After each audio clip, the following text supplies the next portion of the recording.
श्रीमद्वाल्मीकि रामायण सुंदरकांड अध्याय 58। जाम्बवान के पूछने पर हनुमान जी का अपनी लंका यात्रा का सारा वृतांत सुनाना।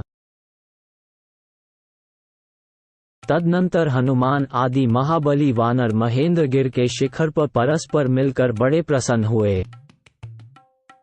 जब सभी महामनस्वी वानर वहां प्रसन्नतापूर्वक बैठ गए, तब हर्ष में भरे हुए जाम्बवान ने उन पवन कुमार महाकपि हनुमान से प्रेम पूर्वक कार्य सिद्धि का समाचार पूछा। महाकपे, तुमने देवी सीता को कैसे देखा?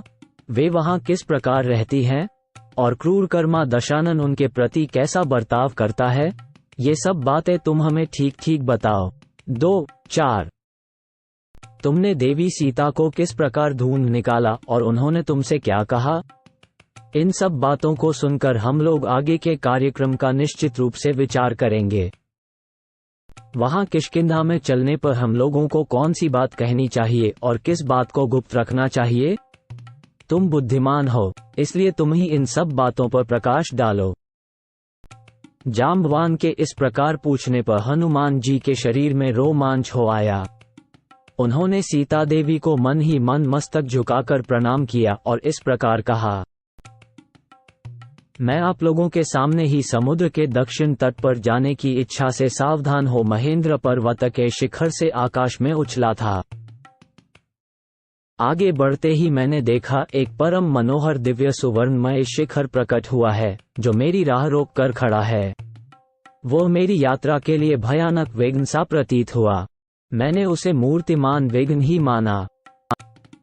उस दिव्य उत्तम सुवर्णमय पर्वत के निकट पहुंचने पर मैंने मन ही मन यह विचार किया कि मैं इसे विदीर्ण कर डालूं। फिर तो मैंने अपनी पूंछ से उस पर प्रहार किया। उसकी टक्कर लगते ही उस महान पर्वत के सूर्यतुल्य तेजस्वी शिखर के सहस्रों टुकड़े हो गए। मेरे उस निश्चय को समझकर महागिरी मैनाक ने मन को आह्लादित सा करते हुए मधुर वाणी में पुत्र कहकर मुझे पुकारा और कहा, मुझे अपना चाचा समझो। मैं तुम्हारे पिता वायुदेवता का मित्र हूँ। मेरा नाम मैनाक है और मैं यहाँ महासागर में निवास करता हूँ। बेटा, पूर्व काल में सभी श्रेष्ठ पर्वत पंखधारी हुआ करते थे। वे समस्त प्रजा को पीड़ा देते हुए अपनी इच्छा के अनुसार सब ओर विचरते रहते थे। पर्वतों का ऐसा आचरण सुनकर पाकशासन भगवान इंद्र ने वज्र से इन सहस्रों पर्वतों के पंख काट डाले, परंतु उस समय तुम्हारे महात्मा पिता ने मुझे इंद्र के हाथ से बचा लिया। बेटा, उस समय वायुदेवता ने मुझे समुद्र में लाकर डाल दिया था, जिससे मेरे पंख बच गए। अतः शत्रुघ्न वीर, मुझे श्री रघुनाथ जी की सहायता के कार्य में अवश्य तत्पर होना चाहिए, क्योंकि भगवान श्री राम धर्मात्माओं में श्रेष्ठ तथा इंद्र तुल्य पराक्रमी हैं। महामना मैनाक की यह बात सुनकर मैंने अपना कार्य उन्हें बताया और उनकी आज्ञा लेकर फिर मेरा मन वहां से आगे जाने को उत्साहित हुआ। महाकाय मैनाक ने उस समय मुझे जाने की आज्ञा दे दी। वो महान पर्वत भी अपने मानव शरीर से तो अंतर्हित हो गया, परंतु पर्वत रूप से महासागर में ही स्थित रहा। फिर मैं उत्तम वेग का आश्रय ले शेष मार्ग पर आगे बढ़ा और दीर्घकाल तक बड़े वेग से उस पथ पर चलता रहा। तत्पश्चात बीच समुद्र में मुझे नागमाता सुरसा देवी का दर्शन हुआ। देवी सुरसा मुझसे इस प्रकार बोली, कपिश्रेष्ठ, देवताओं ने तुम्हें मेरा भक्ष्य बताया है, इसलिए मैं तुम्हारा भक्षण करूंगी, क्योंकि सारे देवताओं ने आज तुम्हें ही मेरा आहार नियत किया है।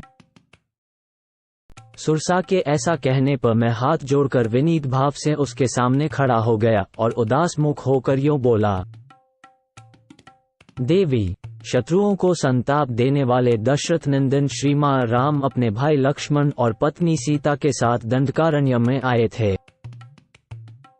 वहां दुरात्मा रावण ने उनकी पत्नी सीता को हर लिया। मैं इस समय श्री रामचंद्र जी की आज्ञा से दूत होकर उन्हीं सीता देवी के पास जा रहा हूँ। तुम भी श्री रामचंद्र जी के ही राज्य में रहती हो, इसलिए तुम्हें उनकी सहायता करनी चाहिए। अथवा मैं मिथिलेश कुमारी सीता तथा अनायासी महान कर्म करने वाले श्री रामचंद्र जी का दर्शन करके तुम्हारे मुख में आ जाऊंगा, ये तुमसे सच्ची प्रतिज्ञा करके कहता हूँ। मेरे ऐसा कहने पर इच्छानुसार रूप धारण करने वाली सुरसा बोली, मुझे यह वर मिला हुआ है कि मेरे आहार के रूप में निकट आया हुआ कोई भी प्राणी मुझे टालकर आगे नहीं जा सकता। जब सुरसा ने ऐसा कहा, उस समय मेरा शरीर 10 योजन बड़ा था, किंतु एक ही क्षण में मैं उससे दौड़ा बड़ा हो गया। तब सुरसा ने भी अपने मुंह को मेरे शरीर की अपेक्षा अधिक फैला लिया। उसके फैले हुए मुंह को देखकर मैंने फिर अपने स्वरूप को छोटा कर लिया। उसी मुहूर्त में मेरा शरीर अंगूठे के बराबर हो गया। फिर तो मैं सुरसा के मुंह में शीघ्र ही घुस गया और तत्क्षण बाहर निकल आया। उस समय सुरसा देवी ने अपने दिव्य रूप में स्थित होकर मुझसे कहा, सौम्य कपिश्रेष्ठ, अब तुम कार्य सिद्धि के लिए सुखपूर्वक यात्रा करो और विदेह नंदिनी सीता को महात्मा रघुनाथ जी से मिलाओ। महाबाहु वानर, तुम सुखी रहो, मैं तुम पर बहुत प्रसन्न हूँ। उस समय सभी प्राणियों ने साधु साधु कहकर मेरी भूरी भूरी प्रशंसा की। तत्पश्चात मैं गरुड़ की भांति उस विशाल आकाश में फिर उड़ने लगा। उस समय किसी ने मेरी परछाई पकड़ ली, किंतु मैं किसी को देख नहीं पाता था। छाया पकड़ी जाने से मेरा वेग अवरुद्ध हो गया, अतः मैं 10 दिशाओं की ओर देखने लगा, परंतु जिसने मेरी गति रोक दी थी, ऐसा कोई प्राणी मुझे वहां नहीं दिखाई दिया। तब मेरे मन में ये चिंता हुई कि मेरी यात्रा में ऐसा कौन सा विघ्न पैदा हो गया, जिसका यहाँ रूप नहीं दिखाई दे रहा है। इसी सोच में पड़े पड़े मैंने जब नीचे की ओर दृष्टि डाली, तब मुझे एक भयानक राक्षसी दिखाई दी, जो जल में निवास करती थी। उस भीषण निशाचरी ने बड़े जोर से अट्टहास करके निर्भय खड़े हुए मुझसे गरज गरज कर यह अमंगलजनक बात कही, विशालकाय वानर, कहाँ जाओगे? मैं भूखी हुई हूँ, तुम मेरे लिए मनोवांछित भोजन हो। आओ, चिरकाल से निराहार पड़े हुए मेरे शरीर और प्राणों को तृप्त करो। तब मैंने बहुत अच्छा कहकर उसकी बात मान ली और अपने शरीर को उसके मुख के प्रमाण से बहुत अधिक बढ़ा लिया। परंतु उसका विशाल और भयानक मुख भी मुझे भक्षण करने के लिए बढ़ने लगा। उसने मुझे या मेरे प्रभाव को नहीं जाना तथा मैंने जो छल किया था वह भी उसकी समझ में नहीं आया। फिर तो पलक मारते मारते मैंने अपने विशाल रूप को अत्यंत छोटा बना लिया और उसका कलेजा निकालकर आकाश में उड़ गया। मेरे द्वारा कलेजे के काट लिए जाने पर पर्वत के समान भयानक शरीर वाली वह दुष्टा राक्षसी अपनी दोनों बाहें शिथिल हो जाने के कारण समुद्र के जल में गिर पड़ी। उस समय मुझे आकाशचारी सिद्ध महात्माओं की यह सौम्य वाणी सुनाई दी, अहो, इस सिंहिका नाम वाली भयानक राक्षसी को हनुमान जी ने शीघ्र ही मार डाला। उसे मारकर मैंने फिर अपने उस आवश्यक कार्य पर ध्यान दिया जिसकी पूर्ति में अधिक विलंब हो चुका था। उस विशाल मार्ग को समाप्त करके मैंने पर्वतमालाओं से मंडित समुद्र का वो दक्षिण किनारा देखा जहां लंकापुरी बसी हुई है। सूर्यदेव के अस्ताचल को चले जाने पर मैंने राक्षसों की निवास स्थान भूता लंकापुरी में प्रवेश किया, किंतु वे भयानक पराक्रमी राक्षस मेरे विषय में कुछ भी जान न सके। मेरे प्रवेश करते ही प्रलय काल के मेघ की भांति काली कांति वाली एक स्त्री अट्टहास करती हुई मेरे सामने खड़ी हो गई। उसके सिर के बाल प्रज्वलित अग्नि के समान दिखाई देते थे। वो मुझे मार डालना चाहती थी। ये देख मैंने बाएं हाथ के मुक्के से प्रहार करके उस भयंकर निशाचरी को परास्त कर दिया और प्रदोष काल में पुरी के भीतर प्रविष्ट हुआ। उस समय उस डरी हुई निशाचरी ने मुझसे इस प्रकार कहा, वीर, मैं साक्षात लंकापुरी हूँ। तुमने अपने पराक्रम से मुझे जीत लिया है, इसलिए तुम समस्त राक्षसों पर पुनर्तः विजय प्राप्त कर लोगे। वहां सारी रात नगर में घर घर घूमने और रावण के अंतपुर में पहुंचने पर भी मैंने सुंदर कटे प्रदेश वाली जनकनंदिनी सीता को नहीं देखा। रावण के महल में सीता को न देखने पर मैं शोक सागर में डूब गया। उस समय मुझे उस शोक का कहीं पार नहीं दिखाई देता था। सोच में पड़े पड़े ही मैंने एक उत्तम गृहोद्यान देखा जो सोने के बने हुए सुंदर परकोटे से घिरा हुआ था। तब उस परकोटे को लांघकर मैंने उस गृहोद्यान को देखा जो बहुसंख्यक वृक्षों से भरा हुआ था। उस अशोक वाटिका के बीच में मुझे एक बहुत ऊंचा अशोक वृक्ष दिखाई दिया। उस पर चढ़कर मैंने सुवर्णमय कदलीवन देखा तथा उस अशोक वृक्ष के पास ही मुझे सर्वार्ग सुंदरी सीता जी का दर्शन हुआ। वे सदा 16 वर्ष की सी अवस्था में युक्त दिखाई देती है। उनके नेत्र प्रफुल्ल कमल दल के समान सुंदर हैं। सीता जी उपवास करने के कारण अत्यंत दुर्बल हो गई हैं और उनकी ये दुर्बलता उनका मुख देखते ही स्पष्ट हो जाती है। वे एक ही वस्त्र पहनी हुई हैं और उनके केश धूल से धूसर हो गए हैं। उनके सारे अंग शोक संताप से दीन दिखाई देते हैं। वे अपने स्वामी के हित चिंतन में तत्पर हैं।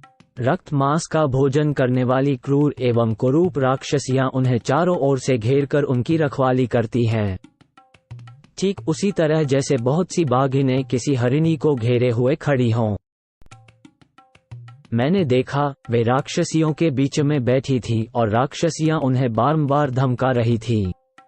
वे सिर पर एक ही वेणी धारण किए दीन भाव से अपने पति के चिंतन में तल्लीन हो रही थी। धरती ही उनकी शैया है।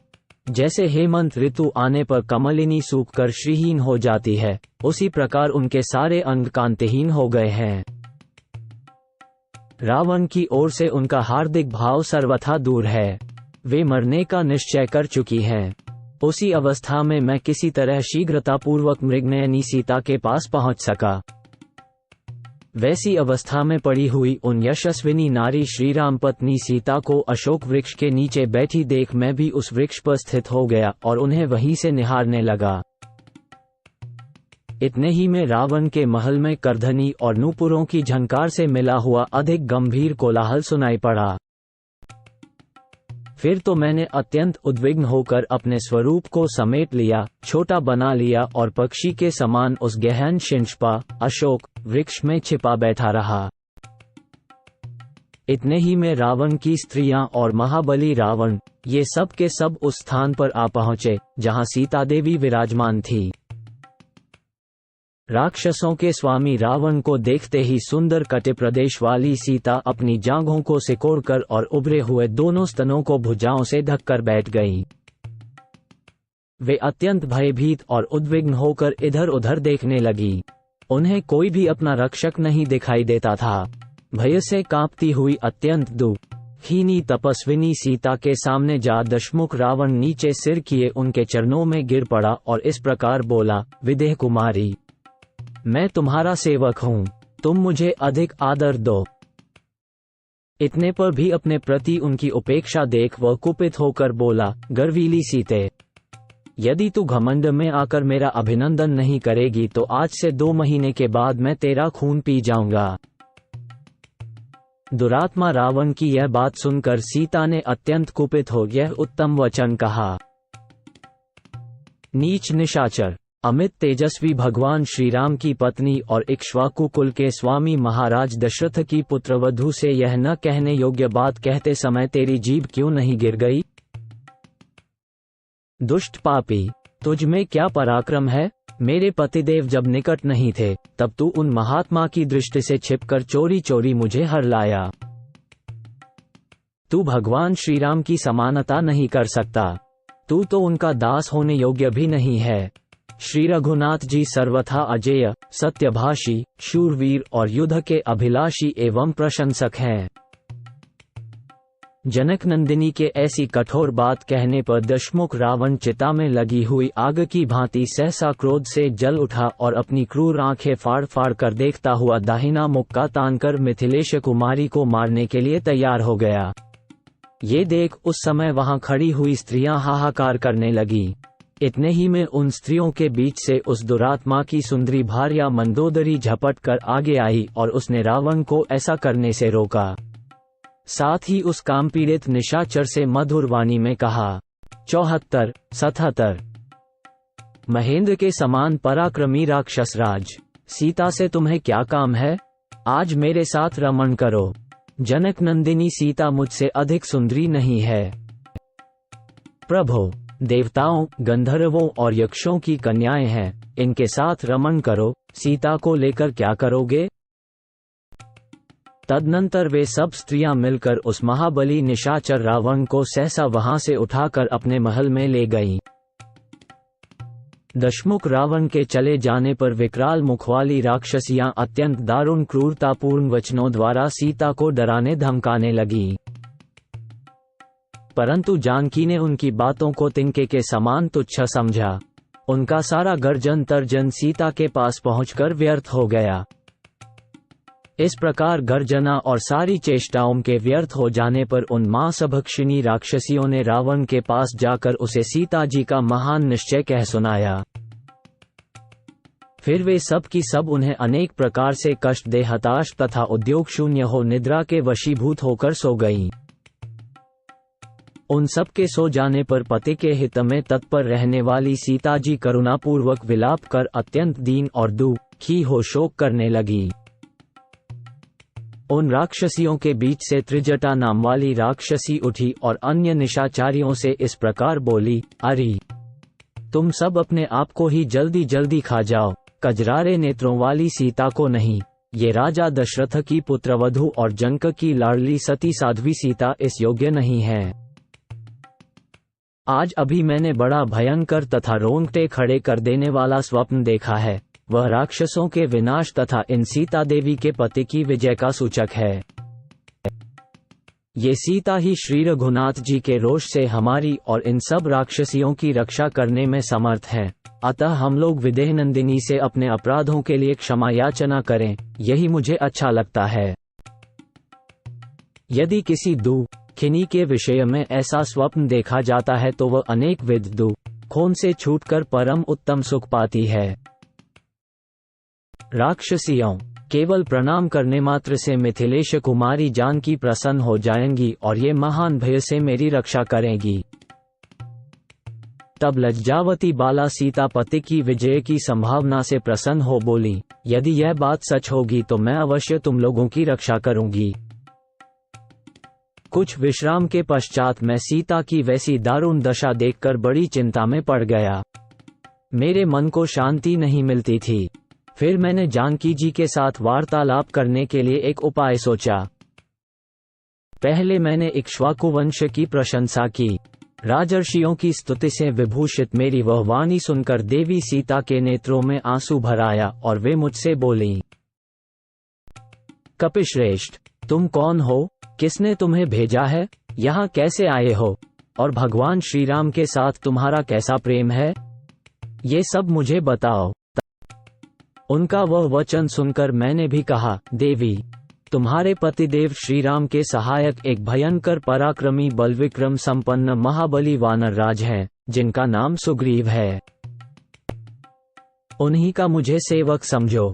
मेरा नाम हनुमान है। अनायासी महान कर्म करने वाले तुम्हारे पति श्री राम ने मुझे भेजा है, इसलिए मैं यहाँ आया हूँ। यशस्विनी पुरुष सिंह दशरथ नंदन साक्षात श्री मां राम ने पहचान के लिए यह अंगूठी तुम्हें दी है। देवी, मैं चाहता हूं कि आप मुझे आज्ञा दें कि मैं आपकी क्या सेवा करूं। आप कहें तो मैं अभी आपको श्री राम और लक्ष्मण के पास पहुंचा दूं। इस विषय में आपका क्या उत्तर है? मेरी यह बात सुनकर और सोच समझकर जनक नंदिनी सीता ने कहा, मेरी इच्छा है कि श्री रघुनाथ जी रावण का संहार करके मुझे यहाँ से ले चलें। तब मैंने उन सती साध्वी देवी आर्या सीता को सिर झुकाकर प्रणाम किया और कोई ऐसी पहचान मांगी जो श्री रघुनाथ जी के मन को आनंद प्रदान करने वाली हो। मेरे मांगने पर सीता जी ने कहा, लो, यह उत्तम चूड़ामणि है, जिसे पाकर महाबाहु श्री राम तुम्हारा विशेष आदर करेंगे। ऐसा कहकर सुंदरी सीता ने मुझे वह परम उत्तम चूड़ामणि दी और अत्यंत उद्विग्न होकर वाणी द्वारा अपना संदेश कहा।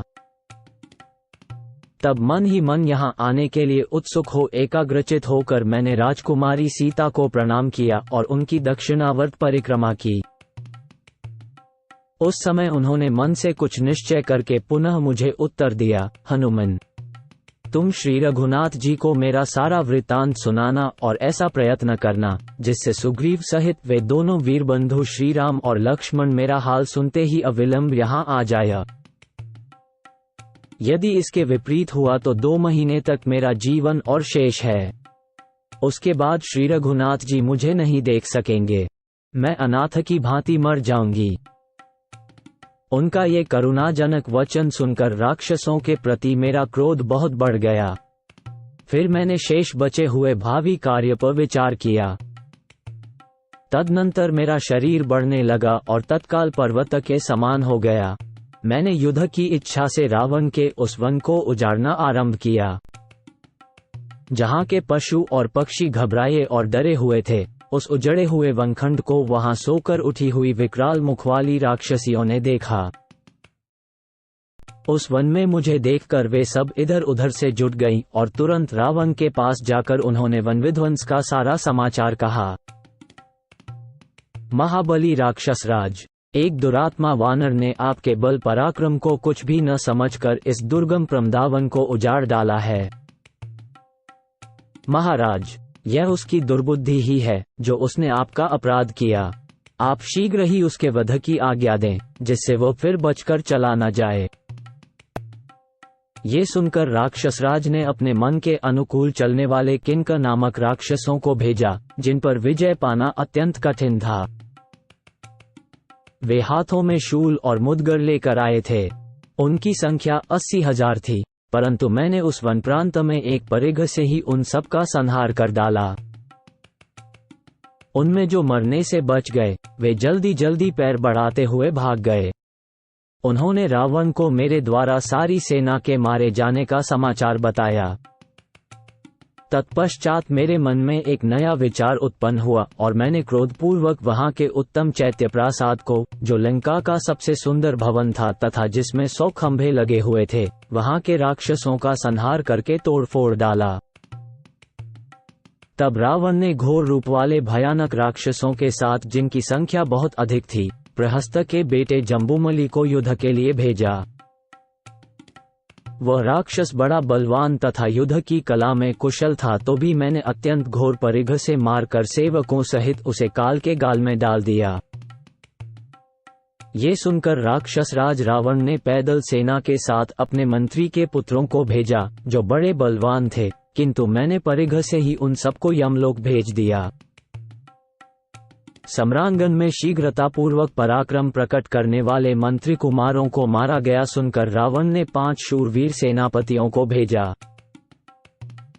उन सबको भी मैंने सेना सहित मौत के घाट उतार दिया।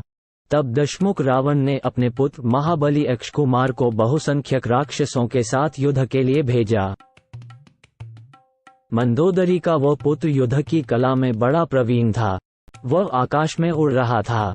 उसी समय मैंने सहसा उसके दोनों पैर पकड़ लिए और 100 बार घुमाकर उसे पृथ्वी पर पटक दिया। इस तरह वहां पड़े हुए कुमार अक्ष को मैंने पीस डाला। अक्षकुमार युद्धभूमि में आया और मारा गया। ये सुनकर दशमुख रावण ने अत्यंत कुपित हो अपने दूसरे पुत्र इंद्रजित को, जो बड़ा ही रणदूर्मद और बलवान था, भेजा। उसके साथ आई हुई सारी सेना को और उस राक्षस शिरोमणि भी युद्ध में हतोत्साह करके मुझे बड़ा हर्ष हुआ। रावण ने इस महाबली महाबाहु वीर को अनेक मदमत वीरों के साथ बड़े विश्वास से भेजा था। इंद्रजित ने देखा मेरी सारी सेना को चल डाली गई, तब उसने समझ लिया कि इस वानर का सामना करना असंभव है। अतः उसने बड़े वेग से ब्रह्मास्त्र चलाकर मुझे बांध लिया। फिर तो वहां राक्षसों ने मुझे रस्सियों से भी बांधा। इस तरह मुझे पकड़कर वे सब रावण के समीप ले आए। दुरात्मा रावण ने मुझे देखकर वार्तालाप आरंभ किया और पूछा, तू लंका में क्यों आया तथा राक्षसों का वध तूने क्यों किया? मैंने वहां उत्तर दिया, ये सब कुछ मैंने सीता जी के लिए किया है। प्रभु, जनक नंदिनी के दर्शन की इच्छा से ही मैं तुम्हारे महल में आया हूँ। मैं वायु देवता का औरस पुत्र हूँ, जाति का वानर हूँ और हनुमान मेरा नाम है। मुझे श्री रामचंद्र जी का दूत और सुग्रीव का मंत्री समझो। श्री रामचंद्र जी का दूत कार्य करने के लिए ही मैं यहाँ तुम्हारे पास आया हूँ। तुम मेरे स्वामी का संदेश, जो मैं तुम्हें बता रहा हूँ, सुनो। राक्षसराज, वानरराज सुग्रीव ने तुमसे एकाग्रता पूर्वक जो बात कही है, उस पर ध्यान दो। महाभाग सुग्रीव ने तुम्हारी कुशल पूछी है और तुम्हें सुनाने के लिए ये धर्म, अर्थ एवं काम से युक्त हितकर तथा लाभदायक बात कही है। जब मैं बहुसंख्यक वृक्षों से हरे भरे ऋषमुख पर्वत पर निवास करता था, उन दिनों रण में महान पराक्रम प्रकट करने वाले रघुनाथ जी ने मेरे साथ मित्रता स्थापित की थी। राजन, उन्होंने मुझे बताया कि राक्षस रावण ने मेरी पत्नी को हर लिया है। उसके उद्धार के कार्य में सहायता करने के लिए तुम मेरे सामने प्रतिज्ञा करो। वाली ने जिनका राज्य छीन लिया था, उन सुग्रीव के साथ अर्थात मेरे साथ लक्ष्मण सहित भगवान श्री राम ने अग्नि को साक्षी बनाकर मित्रता की है। श्री रघुनाथ जी ने युद्धस्थल में एक ही बाण से वाली को मारकर सुग्रीव को, मुझको, उछलने कूदने वाले वानरों का महाराज बना दिया है। अतः हम लोगों को संपूर्ण हृदय से उनकी सहायता करनी है। यही सोचकर सुग्रीव ने धर्मानुसार मुझे तुम्हारे पास भेजा है। उनका कहना है कि तुम तुरंत सीता को ले आओ और जब तक वीर वानर तुम्हारी सेना का संहार नहीं करते हैं तभी तक उन्हें श्री रघुनाथ जी को सौंप दो। कौन ऐसा वीर है जिसे वानरों का ये प्रभाव पहले से ही ज्ञात नहीं है? ये वे ही वानर हैं जो युद्ध के लिए निमंत्रित होकर देवताओं के पास भी उनकी सहायता के लिए जाते हैं। इस प्रकार वानर राज सुग्रीव ने तुमसे संदेश कहा है। मेरे इतना कहते ही रावण ने रुष्ट होकर मुझे इस तरह देखा, मानो अपनी दृष्टि से मुझे दग्ध कर डालेगा। भयंकर कर्म करने वाले दुरात्मा राक्षस रावण ने मेरे प्रभाव को न जानकर अपने सेवकों को आज्ञा दे दी कि इस वानर का, मेरा, वध कर दिया जाए। तब उसके परम बुद्धिमान भाई विभीषण ने मेरे लिए राक्षस राज रावण से प्रार्थना करते हुए कहा, राक्षस शिरोमणे, ऐसा करना उचित नहीं है। आप अपने इस निश्चय को त्याग दीजिए। आपकी दृष्टि इस समय राजनीति के विरुद्ध मार्ग पर जा रही है। राक्षस राज, राजनीति संबंधी शास्त्रों में कहीं भी दूत के वध का विधान नहीं है। दूत तो वही कहता है जैसा कहने के लिए उसे बताया गया होता है। उसका कर्तव्य है कि वह अपने स्वामी के अभिप्राय का ज्ञान करा दे। अनुपम पराक्रमी वीर, दूत का महान अपराध होने पर भी शास्त्र में उसके वध का दंड नहीं देखा गया है। उसके किसी अंग को विकृत कर देना मात्र ही बताया गया है। विभीषण के ऐसा कहने पर रावण ने उन राक्षसों को आज्ञा दी, अच्छा तो आज इसकी यह पूंछ ही जला दो।